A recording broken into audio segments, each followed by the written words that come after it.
Mniej więcej lipiec, sierpień siadamy do planowania kolejnego roku, tego jak te kampanie mają wyglądać. Kiedy słyszę hasło reklamowe i widzę to, nad czym pracowałam, zawsze jest to dla mnie chwila pełna emocji i pełna radości, że widzę efekt swojej pracy. Od nas wychodzą cele, od nas wychodzi ten plan gry.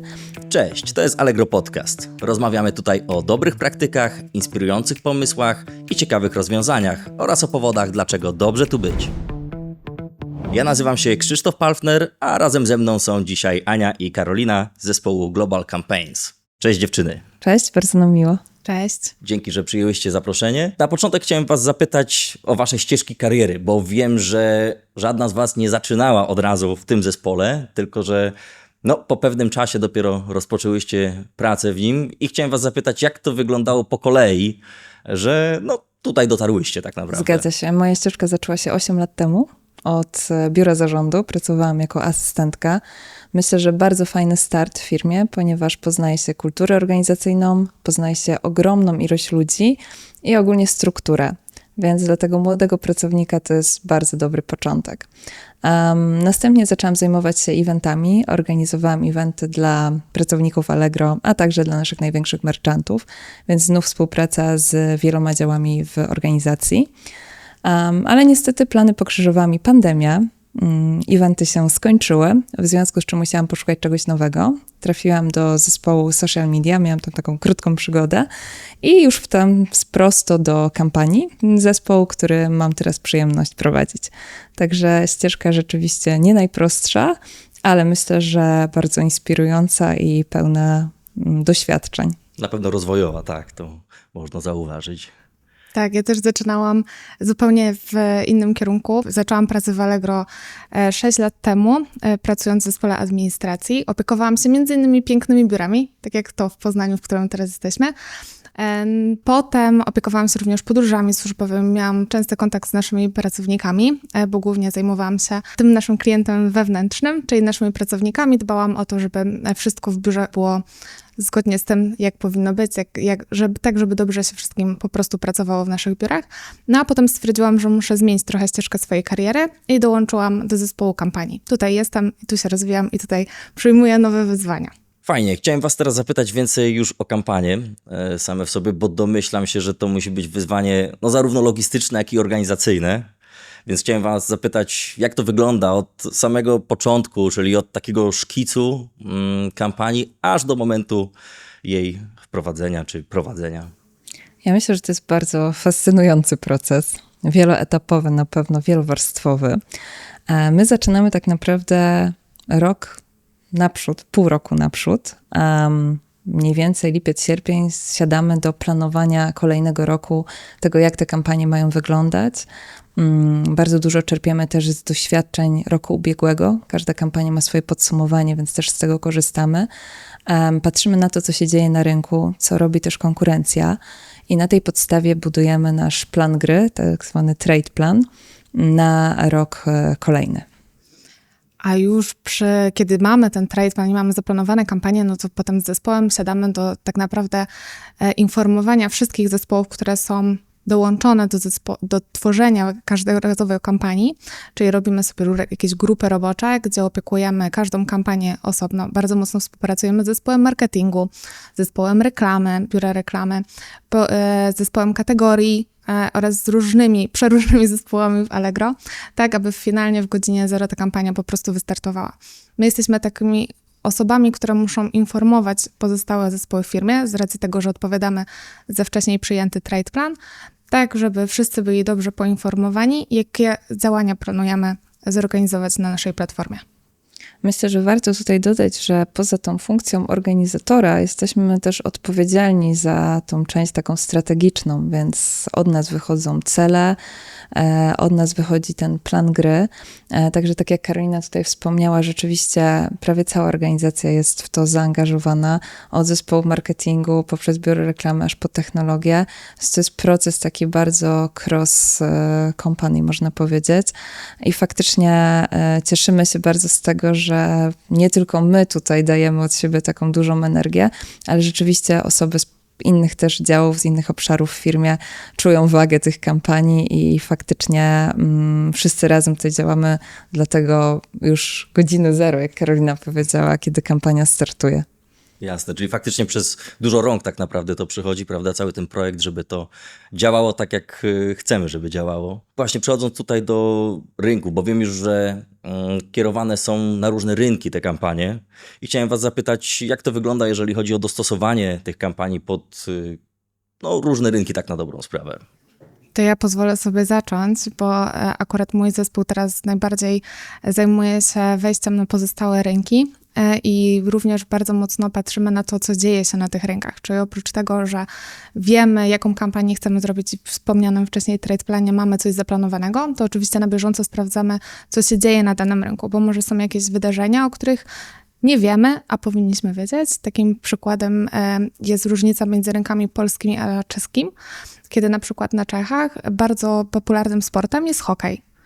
Więc też musimy mieć taką znajomość, że wtedy, kiedy są Mistrzostwa Świata w hokeju, w Czechach powinniśmy zaopiekować ten temat. Ale przechodząc niżej, staramy się oczywiście, żeby te kampanie były globalne, czyli żeby egzekwować je równocześnie we wszystkich krajach.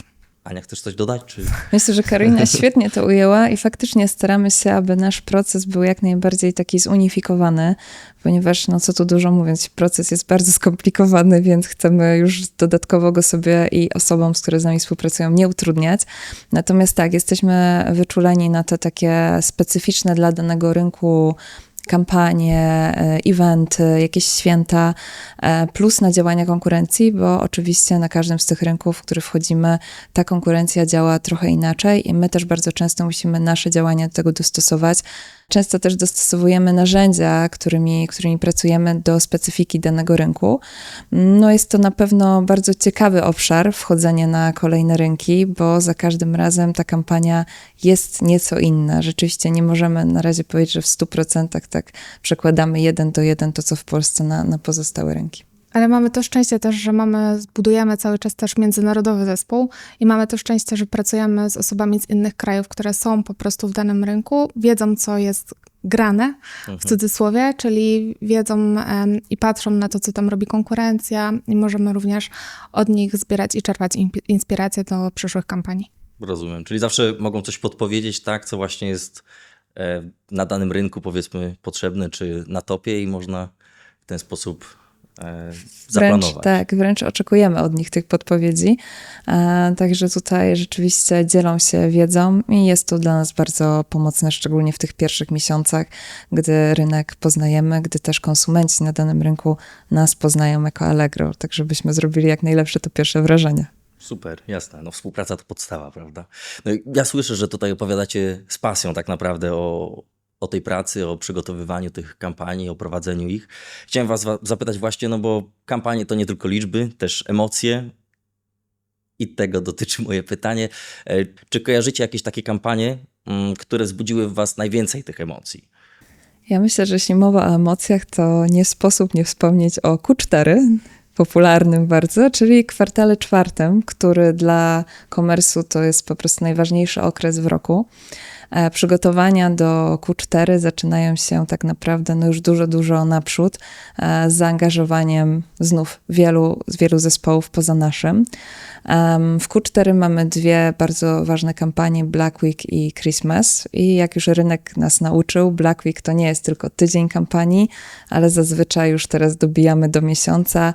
Christmas bardzo podobnie, ponieważ opcje dostawy asortymentu do użytkowników po prostu niesamowicie się rozwinęły, więc tak naprawdę do ostatnich nawet godzin przed świętami użytkownicy mogą być pewni tego, że te produkty do nich dotrą. Więc te zakupy też siłą rzeczy przesuwają się w kalendarzu. I na pewno jest tam dużo emocji, a jest dużo takiego, powiedziałabym, może nie chaosu, ale takiego kontrolowanego chaosu. Myślę, że to jest jeden z najważniejszych momentów w naszej pracy. A ja się uśmiecham, bo dla mnie nie tylko Q4 jest takie mocno, jest pełne emocji, ale takie też codzienne kampanie, które mamy przyjemność prowadzić. Dla przykładu Allegro Days, kiedy słyszę reklamę, którą przygotowywaliśmy wspólnie, oczywiście z całymi zespołami i słyszę to hasło nasze, nad którym siedzieliśmy bardzo długo, bo każda kampania przygotowanie każdej kampanii zajmuje bardzo długo czasu. I kiedy słyszę hasło reklamowe i widzę to, nad czym pracowałam, zawsze jest to dla mnie chwila pełna emocji i pełna radości, że widzę efekt swojej pracy. To musi być ogromna satysfakcja. Zgadza Domyślam się. No właśnie, tutaj pojawiło się słowo chaos i myślę, że im dalej w rok, że tak powiem, tym więcej tych zadań, więcej tego, nazwijmy, chaosu. Chciałem zapytać, jak sobie radzicie z takim natłokiem zadań? Jak sobie organizujecie tą pracę, że no to wszystko tak dobrze działa? No, tak jak wspomniałam, jest to na pewno kontrolowany chaos, czyli to, co można, staramy się przewidzieć. Czerpiemy też z doświadczeń z lat ubiegłych, czyli wyciągamy wnioski i staramy się już zadziałać do przodu, żeby pewne sytuacje się nie powieliły, jeśli ich nie chcemy, a jeśli chcemy, to właśnie, żeby się powieliły, bo być może coś bardzo dobrze zadziałało na rynku. Także to na pewno musimy być bardzo otwarci na takie ad hocowe tematy. Na pewno bardzo dużo patrzymy, co się dzieje na rynku i tutaj też jest taka akcja, reakcja, więc staramy się też odpowiadać na działania konkurencji, a przede wszystkim wyprzedzać tą konkurencję o krok, żeby tak naprawdę użytkownicy chcieli kupować u nas, a nie myśleli o tym, żeby kupować gdzieś poza Allegro. Ja bym powiedziała, że jeszcze bardzo ważne jest łączenie kropek, bo ta komunikacja i sposoby komunikacji i powielanie różnych informacji w naszej firmie jest bardzo ważne dla nas i kluczowe. Czyli z mojego punktu widzenia dla całego naszego zespołu kampanii bardzo ważne jest, żeby być poinformowanym, żeby wiedzieć, co się dzieje w firmie, tak, żeby być może jakieś czynności i rzeczy, które dzieją się w firmie, mogłyby być również włączone do procesu realizacji takiej kampanii. Może jest coś, co się dzieje na przykład w zespole technologii, a może marketing ma jakiś nowy pomysł, tak, żebyśmy mogli to wpleść i finalnie również do kampanii. Więc ja bym powiedziała, że to łączenie kropek i taka umiejętność kontrolowanego chaosu, ale przy tym również znajomość, co się dzieje w firmie, jest bardzo ważna. Tak, myślę, że tutaj kontakty międzyludzkie i rozmowy, tak naprawdę ciągłe rozmowy, nie tylko o pracy, tak stricte kampanie, co tam w kampaniach, ale też po prostu o tym, gdzie coś się rozwija, jakie pomysły macie, co można zrobić fajniej, a co może widzieliście i można by zaimplementować u nas, to jest też bardzo ważna część tego procesu tworzenia kampanii. Burza mózgów. To jest ta burza mózgów, którą też bardzo lubimy. Rozumiem. No takie zarządzanie też informacją. No i komunikacja, prawda? Tutaj przede wszystkim. Ta komunikacja po raz kolejny dzisiaj się pojawia, bo też mówiliśmy już o niej w kontekście współpracy przy przygotowywaniu kampanii. I właśnie o tą komunikację bardziej chciałem was zapytać. Konkretnie jak wygląda kwestia właśnie dzielenia się informacjami między waszym działem, a działem technologii czy marketingu? Przede wszystkim tworzymy przed każdą kampanią jakieś grupy robocze. Bardzo mocno współpracujemy z zespołem marketingu. Bardzo mocno współpracujemy również z zespołem biura reklamy oraz również szeroko pojętą technologią. I informujemy się, co planujemy. Od nas wychodzi taka informacja, jaka kampania jest planowana, a następnie staramy się w jakimś stopniu dzielić tą wiedzą i również dzielić zadania pomiędzy te zespoły, tak żeby one wiedziały i nie powielały również swojej pracy. No bo nie o to chodzi, żeby robić 2 razy to samo, albo pracować wszelkimi siłami przy jednym projekcie. Także przede wszystkim z komunikacji bardzo często się spotykamy i bardzo dużo ze sobą rozmawiamy. Niezliczona jest ilość telefonów w trakcie realizacji kampanii, również przygotowywania, ale to jest bardzo dobra rzecz, bo wtedy czujemy i też my mamy poczucie, że wszystko wiemy i że wszystko idzie zgodnie z naszym planem. A flow kampanii i przygotowywanie jej za każdym razem będzie wyglądać inaczej.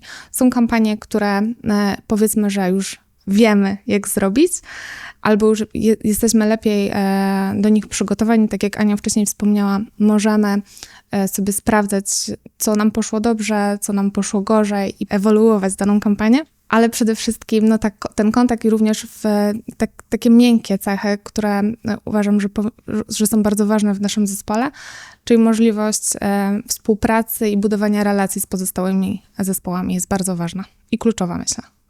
No tak, czyli współpraca, jeszcze raz to się potwierdza oczywiście.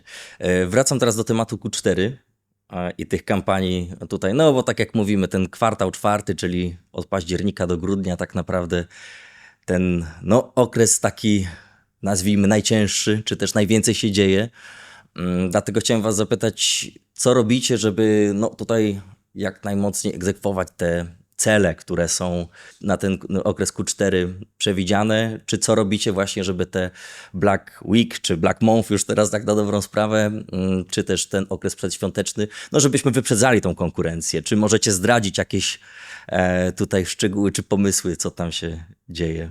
Obawiam się, że to zostanie naszą tajemnicą. Także jeśli chciałbyś poznać szczegóły, to my zapraszamy do naszego zespołu. Okej, dziękuję za zaproszenie. W porządku. No a jeżeli już zapraszacie do zespołu, no to ja chętnie dowiedziałbym się, jakie kompetencje czy jakie umiejętności trzeba posiadać, żeby faktycznie tam się znaleźć. Czy podpowiecie może coś w tym zakresie? Myślę, że przede wszystkim nie trzeba mieć doświadczenia w organizowaniu kampanii, ponieważ my sobie zdajemy sprawę, że jest niewiele firm w Polsce, na świecie, które w ten sposób przygotowuje się do organizacji trade planu. W związku z czym tego doświadczenia kampanijnego nie wymagamy, ale fajnie jest, żeby mieć przede wszystkim otwartą głowę, dużo pomysłów i chęci ich realizacji, żeby potrafić działać pod presją czasu, żeby nie bać się nowości i rzeczywiście też takich działań ad hocowych, czyli taka zmiana bardzo często nam towarzyszy w kampaniach. To nie jest tak, że coś już zrobiliśmy raz i teraz zawsze będziemy dokładnie tą samą ścieżką podążać. Myślę, że to są takie z mojej perspektywy pierwsze rzeczy, które przychodzą mi do głowy, jeśli myślę o kandydacie na stanowisko do naszego działu.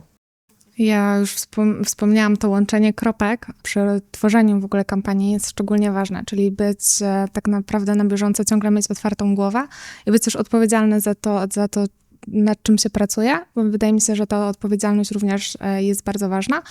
No i mieć taką trochę smykałkę do analizowania. Nie jesteśmy analitykami, nie pracujemy na wielu liczbach, natomiast ważne jest, żeby umieć wyciągnąć wnioski z liczb. Rozumiem, super. Bardzo wam dziękuję za szczegółowe wyjaśnienie. No, z tego, co się dowiedziałem, to wasza ścieżka kariery była bardzo kręta, można powiedzieć, jeżeli chodzi o pracę w Allegro, ale też dużo ciekawych, inspirujących doświadczeń za wami. Na koniec chciałem was zapytać, jakie jest pierwsze wspomnienie związane z Allegro, które przychodzi wam do głowy? Ja mam takie wspomnienie, kiedy zaczęłam pracę w Allegro te 6 lat temu. Jednym z naszych zadań na onboardingu, czyli na takim spotkaniu dla nowych osób, nowo zatrudnionych, jednym z zadań było zrobienie sobie zdjęcia z osobą, która pracuje w organizacji co najmniej 10 lat. No i ja musiałam takie zadanie oczywiście wykonać. No i wykonałam. To zdjęcie nadal jest na moim komputerze i wszystkie osoby, wszystkie te nasze dinozaury, które pracowały już w firmie, bo takim mianem określone były te osoby, które pracują 10 lat w Allegro w tamtym czasie, nadal pracują. Więc jest mi szczególnie miło, kiedy patrzę na to zdjęcie z takim sentymentem i wiem, że po prostu dobrze tu być, że ta firma niesie ze sobą różne możliwości i również można się bardzo dużo w niej rozwinąć. No i jest coś, co nas wszystkich tutaj trzyma. Łączy. Ja nie mam jednego takiego konkretnego wspomnienia, ale mam takie poczucie od zawsze, będąc tutaj, że jest to miejsce wielu możliwości. Ogromna ilość obszarów, ogromna ilość ludzi, osobowości tak naprawdę, z którymi można współpracować. Masa możliwości, masa pomysłów, które można wdrożyć, więc dla mnie to jest takie bardzo istotne w pracy, że jest to miejsce, w którym po prostu jako osoba mogę się rozwijać, zarówno na tej płaszczyźnie zawodowej, jak i też na płaszczyźnie takich kontaktów międzyludzkich. Więc świetnie, że możemy to połączyć w naszej pracy. Super, bardzo wam dziękuję. Moimi gościniami dzisiaj były Ania i Karolina z zespołu Global Campaigns. Bardzo wam dziękuję za rozmowę i że chciałyście się podzielić swoimi doświadczeniami i powiedzieć więcej na temat swojej pracy. Bardzo dziękuję za rozmowę. Dziękujemy również. Dziękujemy.